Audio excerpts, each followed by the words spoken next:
had taken place where Pakistan attacked the Medicare center and school premises at the air bases of Srinagar, Avantipur and Udhampur, yet again displaying irresponsible targeting of our civilian infrastructure.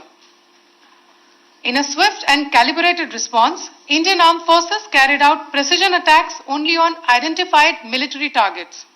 These included technical infrastructure, command and control centers, radar sites and weapon storage areas. Pakistan military targets at Rafiqi, Murid, Chaklala, Rahim Yar Khan, Sukur and Chunya were engaged using air-launched precision weapons from our fighter aircraft. Radar site at Pasroor and Sialkot Aviation Base were also targeted using precision munitions. While carrying out these responses, India ensured minimum collateral damage. Pakistan has also attempted to execute a continued malicious misinformation campaign with claims of destruction of Indian S-400 system at Adampur, destruction of airfields at Suratgarh and Sirsa, BrahMos base at Nagrota, RT gun positions at Dehrangyari and Chandigarh forward ammunition depot, with heavy damages to other military stations being propagated on social media. India unequivocally rejects these false narratives being spread by Pakistan.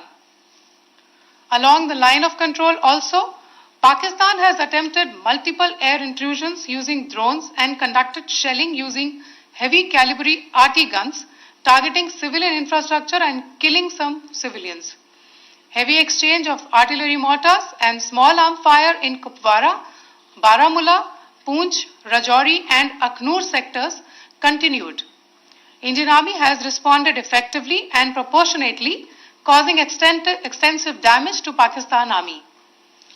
Pak military has been observed to be moving their troops into forward areas, indicating offensive intent to further escalate the situation. Indian Armed Forces remain in a high state of operational readiness. All hostile actions have been effectively countered and responded appropriately. Indian Armed Forces reiterate their commitment to non-escalation, provided it is reciprocated by the Pakistan military. At the end, I would also like to show you a few images of Air Force bases in the Punjab sector and Rajasthan sector, where it is mighty clear that we are debunking the Pakistani claims of causing destruction at these air bases. You can yourself see the normalcy in these Air Force stations. This is Sirsa, Suratgarh. The runways are intact.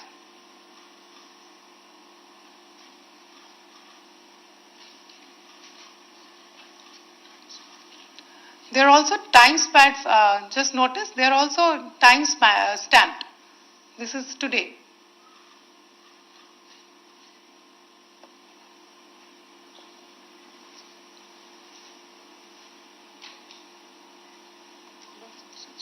Yes. Thank you very much. Thank you. Thank you, Colonel Qureshi. Thank you, Wing Commander Singh. I just have a few points to make in closing. First of all, as you have seen, Pakistani claims about activities that they have undertaken continue to be heavy on lies, misinformation and propaganda.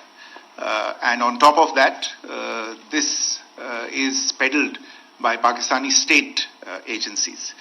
The claims that they have made about attacking and destroying various places, various military installations and facilities, as has been pointed out by my colleagues here this morning, are completely false. The claim about the Air Force station in Sirsa being destroyed, completely false, as you've seen.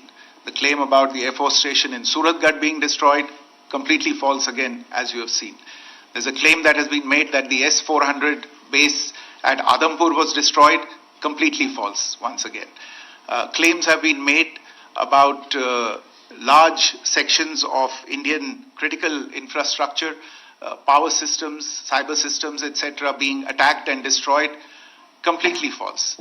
I would urge all of you and all those who watch this not to be misled by this tissue of lies that is being peddled by the Pakistani state for obvious purposes. The second point that I wanted to emphasize is that Pakistan continues with its execrable and wanton campaign of targeting civilians and civilian infrastructure, especially in the states of Jammu and Kashmir and Punjab. There is also on its part a consistent attempt to sow discord between communities in India. As I said, there has been a particular focus in its targeting of civilian infrastructure and the population in Jammu and Kashmir and Punjab. Earlier this morning, Pakistan shelled the town of Rajouri, killing the additional District Development Commissioner, Shri Rajkumar Thappa, adding to the civilian casualties and the damage in that state. We have also observed overnight damage to property and injuries to civilians in Firozpur and Jalandhar, among other places. Finally, as I said, Pakistani officials also continue to make ludicrous claims about India firing missiles towards Sri Amritsar Sahib.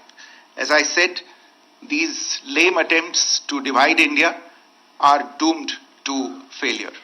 We have also seen in some of the remarks that have been shown on television that the Pakistani army spokesman seems to take great joy at the fact that the Indian public should criticize the government of India with regard to various issues. It may be a surprise to Pakistan to see citizens criticizing their own government. That is the hallmark of an open and functioning democracy. Pakistan's unfamiliarity with that, again, should not be surprising. And finally, there is this yet again completely ludicrous claim that Indian missiles have hit Afghanistan. Totally frivolous allegation, and I only want to point out that Afghan people don't need to be reminded about which country it is that has on multiple occasions in just the last 1.5 years targeted civilian populations and civilian infrastructure in Afghanistan.